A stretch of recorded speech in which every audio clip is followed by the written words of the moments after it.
नमस्कार छात्रों। तो आपका स्वागत है प्रभाकर ग्रुप एजुकेशन में। तो मैं आज आप लोगों को इस वीडियो के अंदर में एक बहुत ही जो कि आपके लिए बहुत ज़रूरी है वही बताऊंगा। और अगर चैनल पे नए हैं तो सबसे पहले आप सब्सक्राइब कर लीजिए, क्योंकि मैं इस चैनल पे क्लास 10 के हर एक सब्जेक्ट का वीडियो डालता हूँ। ठीक, तो मैं आज आप लोगों को इस वीडियो के अंदर क्या बताऊंगा, संख्या के बारे में, जो कि आपके लिए बहुत ही जरूरी है। ठीक, संख्या अगर आपको मालूम नहीं है, ठीक, तो आप मैथ में समझ लीजिए कि पूरा जीरो है। कि इसी कारण मैं सोचा कि आप लोगों को संख्या बता दूं। अगर आप संख्या का डेफिनेशन जानते हैं तो ये बेसिक चीज है, आपको जानना बहुत जरूरी है। तो चलिए हम वीडियो को शुरू करते हैं। सबसे पहले अगर संख्या की बात की जाए तो संख्या से पहले आपको अंक पता होना चाहिए कि अंक किसे कहते हैं, जिसको इंग्लिश में कहते हैं डिजिट। अंक किसे कहते हैं? 0, 1, 2, 3, 4, 5, 6, 7, 8 तथा 9 को हम अंक कहते हैं। ठीक, क्या बोले हम? 0, 1, 2, 3, 4, 5, 6, 7, 8 तथा 9 को हम अंक कहते हैं। ठीक, अब देखिए अंक के बाद आता है प्राकृतिक संख्या। प्राकृतिक संख्या, ठीक, प्राकृतिक संख्या किसे कहते हैं? प्राकृतिक संख्या, गिनती की संख्या को हम प्राकृतिक संख्या कहते हैं। गिनती की संख्या कहाँ से शुरू होती है? देखिए यहाँ पे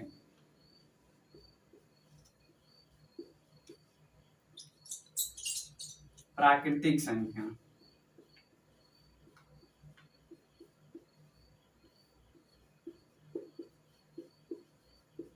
प्राकृतिक संख्या जिसको इंग्लिश में कहते हैं नेचुरल नंबर।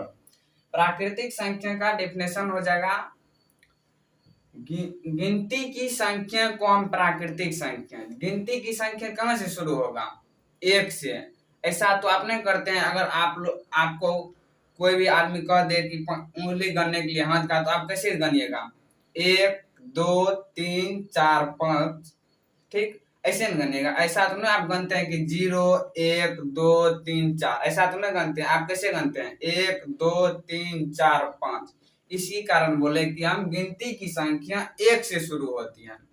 अगर एग्जाम्पल की बात की जाए तो इसका एग्जाम्पल देखिए, example 1, 2, 3, 4, 5, 6 dot dot dot dot, ये अनंत तक जाएगा।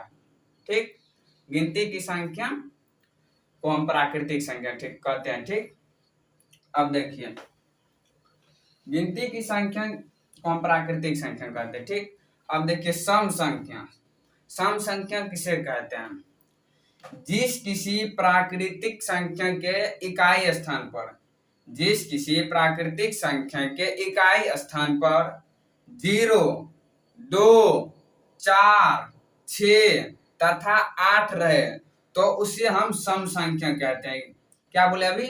जिस किसी प्राकृतिक संख्या के स्थान पर, जिस किसी प्राकृतिक संख्या, प्राकृतिक संख्या भी क्या बोले? गिनती की संख्या को हम प्राकृतिक संख्या कहते हैं। मतलब कि गिनती की संख्या में सम संख्या क्या हो जाएगा? जिस किसी प्राकृतिक संख्या के इकाई स्थान पर 0, 2, 4, 6 तथा 8 रहे तो उसे हम सम संख्या कहते हैं। ठीक, देखिए आप लोग को बहुत सारे ऐसे ही बताएंगे कि जिस किसी जो भी संख्या 2 से विभाज्य होगा उसे हम सम संख्या कहते हैं। लेकिन आपको तो इसमें कठिनाई होगी। अगर मान के चलिए आपको ये संख्या दे दिया जाए, इसको बोलेंगे, अगर आपको बोलेंगे कि ये सम संख्या है तो आप क्या करिएगा? 2 से भागा दीजिएगा, तो अगर ये कट जाएगा तब आप समझिएगा कि सम संख्या है।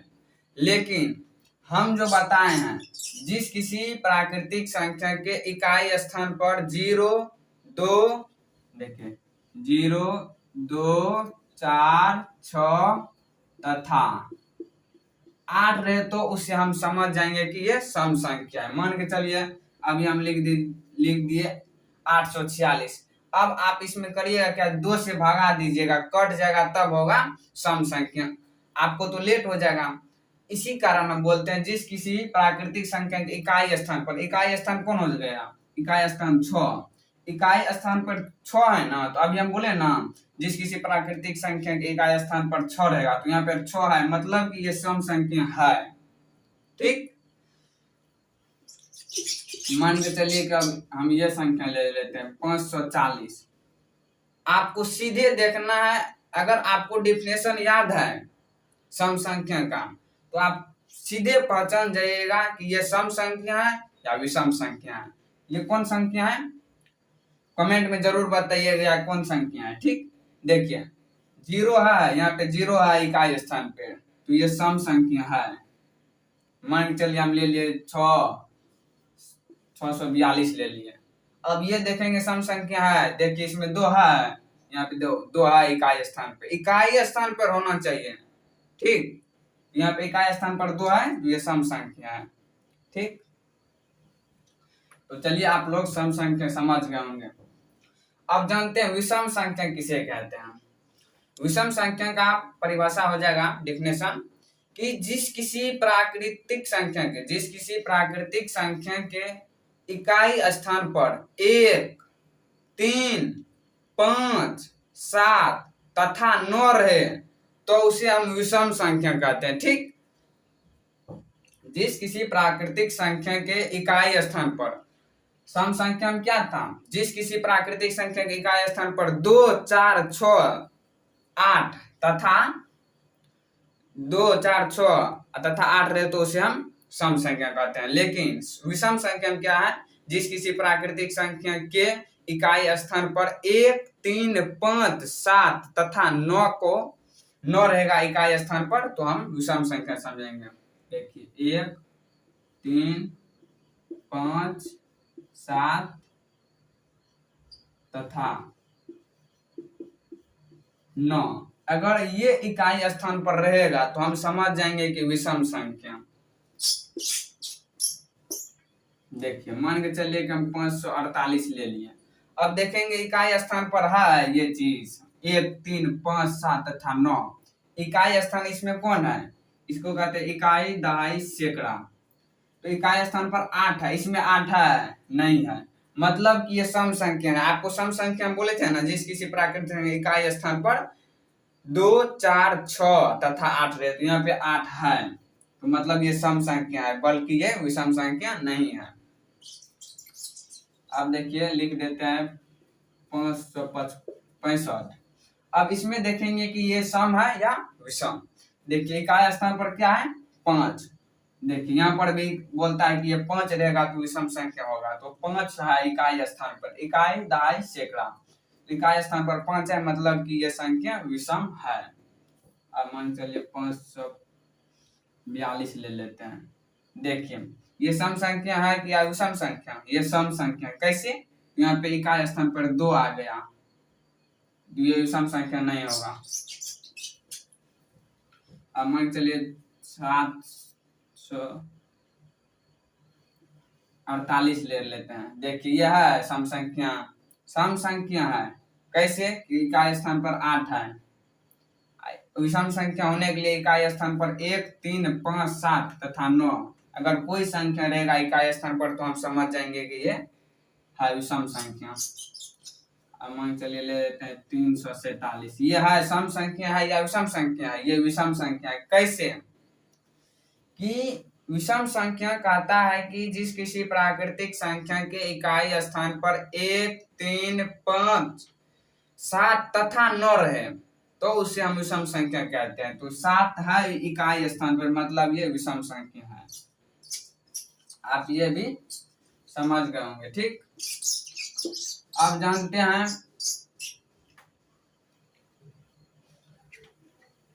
देखिए अब जानते हैं परिमेय संख्या किसे कहते हैं। ठीक, परिमेय संख्या उसे कहते हैं जिस किसी संख्या का पूरा वर्गमूल निकल जाए, जिस किसी संख्या का पूरा वर्गमूल निकल जाए।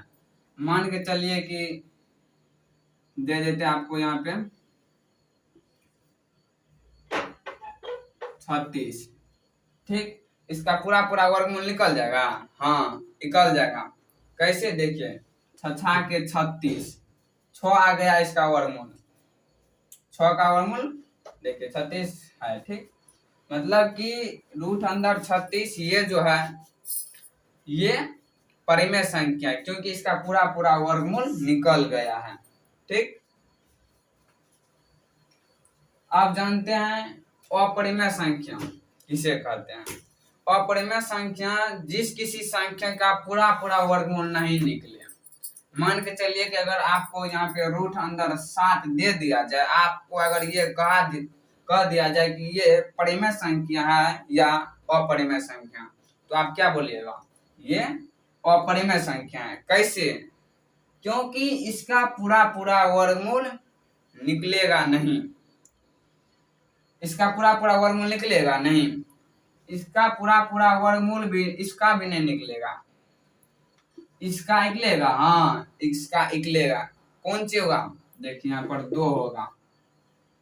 ठीक, 2 दूना 4। अगर आप कहिएगा कि इसका 4 होगा, नहीं, 4 चौका 16, मतलब क्या रूट अंदर 16 है परिमेय संख्या, बल्कि रूट अंदर 8 नहीं है परिमेय संख्या, रूट अंदर 8 है अपरिमेय संख्या, रूट अंडर 16 है परिमेय संख्या। कैसे? तो इसका वर्गमूल अगर 8 हो जाएगा, ठीक, 8 ना, यहाँ पे 4 हो जाएगा, 4 चौका 16। ठीक,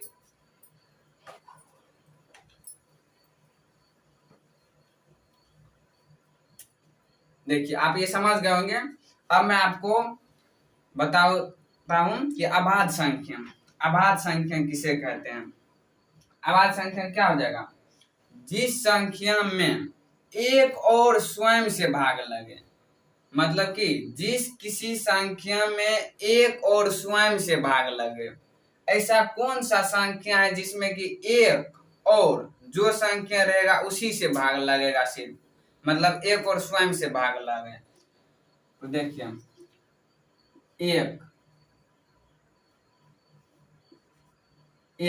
एक में एक से लगेगा भाग, और स्वयं मतलब एक में तो एक से लगेगा भाग, और स्वयं से भी भाग लगना चाहिए। तो एक देखिए अगर स्वयं से भाग लगाते हैं एक का, देखिए एक यहाँ पे कट जाएगा, एक मरतबे में एक कट जाएगा, मतलब कि अभाज्य संख्या है। कैसे? क्योंकि अभाज्य संख्या कहता है जिस किसी संख्या में एक और स्वयं से भाग लगेगा, इसमें एक से भी लगेगा और स्वयं से भी भाग लगेगा। अब मान के चलिए 3 ले लेते हैं, 3 में देखिए एक से लगेगा, एक से लगाते हैं, एक से लग गया,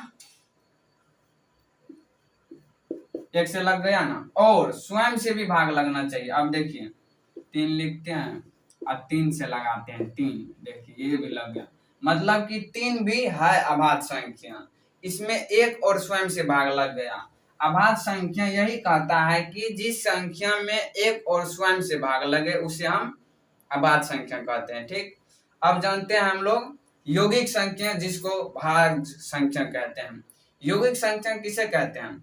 यौगिक संख्या जिस किसी संख्या में एक और स्वयं के अलावा और किसी संख्या में भाग लगे और किसी संख्या से भाग लगे उसे हम यौगिक संख्या या भाज्य संख्या कहते हैं।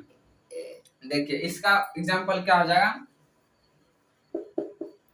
2, 4, 6, 8, 10, 12 ये सब हो जाएगा भाज्य संख्या, मतलब कि जिस संख्या में एक और स्वयं के अलावा और किसी संख्या से भाग लगे, एक और स्वयं से अलावा। देखिए यहाँ पर 2 से तो लग जाता है, फिर अगर 1 से भी लग जाएगा, 2 से भी लग जाएगा, मतलब ये भाज्य संख्या यानी यौगिक संख्या। अब देखिए 4 को 2 से लगता है 4।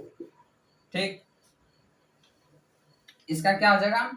जिस संख्या में एक और स्वयं के अलावा और किसी संख्या से भाग लगे उसे हम भाज्य संख्या या यौगिक संख्या कहते हैं। ठीक, अब जानते हैं हम लोग पूर्णांक संख्या किसे कहते हैं।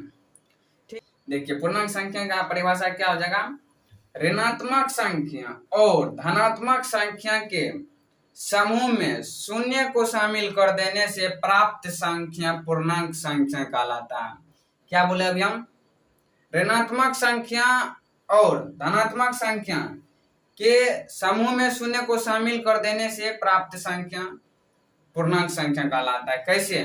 ऋणात्मक संख्या जो माइनस में रहेगा, तो मान चलिए -4, -3, -2, -1। अब देखिए क्या बोले अभी, ऋणात्मक संख्या और धनात्मक संख्या के समूह में शून्य को शामिल कर देने से प्राप्त संख्या पूर्णांक संख्या कहलाता है। यहाँ पे शून्य आ गया। अब देखिए धनात्मक संख्या भी बोले हैं ना, तब ना ऋणात्मक संख्या और धनात्मक संख्या के समूह में ना शून्य को शामिल कर देने से प्राप्त संख्या पूर्णांक संख्या कहलाता है। तो अब धनात्मक संख्या लिखेंगे, ये सब है ऋणात्मक संख्या। अब देखिए धनात्मक संख्या 1, 2, 3, 4। ऋणात्मक संख्या और धनात्मक संख्या के समूह में शून्य को शामिल कर देने से प्राप्त संख्या पूर्णांक संख्या कहलाता है। ठीक, शून्य को शामिल कर देने से। अब देखिए पूर्ण संख्या। पूर्ण संख्या किसे कहते हैं? पूर्ण संख्या हो जाएगा प्राकृतिक संख्या। प्राकृतिक संख्या से पहले, पूर्ण संख्या क्या हो जाएगा? प्राकृतिक संख्या से पहले शून्य को शामिल कर देने से पूर्ण संख्या कहलाता है। प्राकृतिक संख्या क्या हो जाएगा? गिनती की संख्या को हम प्राकृतिक संख्या कहते हैं, यानी कि गिनती की संख्या से पहले शून्य को शामिल कर देने से प्राप्त संख्या पूर्ण संख्या कहलाता है। ठीक, तो देखिए गिनती की संख्या क्या हो जाएगा? 1, 2, 3, 4, 5, 6 dot dot dot dot dot, ये तो अनंत तक जाएगा। ठीक, अभी क्या बोले हमें? प्राकृतिक संख्या के पहले शून्य को शामिल कर देने से प्राप्त संख्या पूर्ण संख्या कहलाता है। तो मतलब प्राकृतिक संख्या ये है, गिनती की संख्या को हम प्राकृतिक संख्या कहते हैं। गिनती की संख्या ये है, इससे पहले अगर हम शून्य को शामिल कर देते हैं तब पूर्ण संख्या कहलाता है। क्या बोले? प्राकृतिक संख्या के पहले शून्य को शामिल कर देने से पूर्ण संख्या कहलाता है। तो प्राकृतिक संख्या ये है, उससे पहले शून्य को शामिल कर दिए तो पूर्ण संख्या हो गया। कितना आसान है। ठीक, तो मैं आशा करता हूँ कि आप ये समझ गए होंगे। ऐसे ही वीडियो देखने के लिए हमारे चैनल को सब्सक्राइब करें, लाइक करें। तो चलिए आज के लिए इतने ही, मिलते हैं नेक्स्ट वीडियो में। जय हिंद, जय भारत, वंदे मातरम।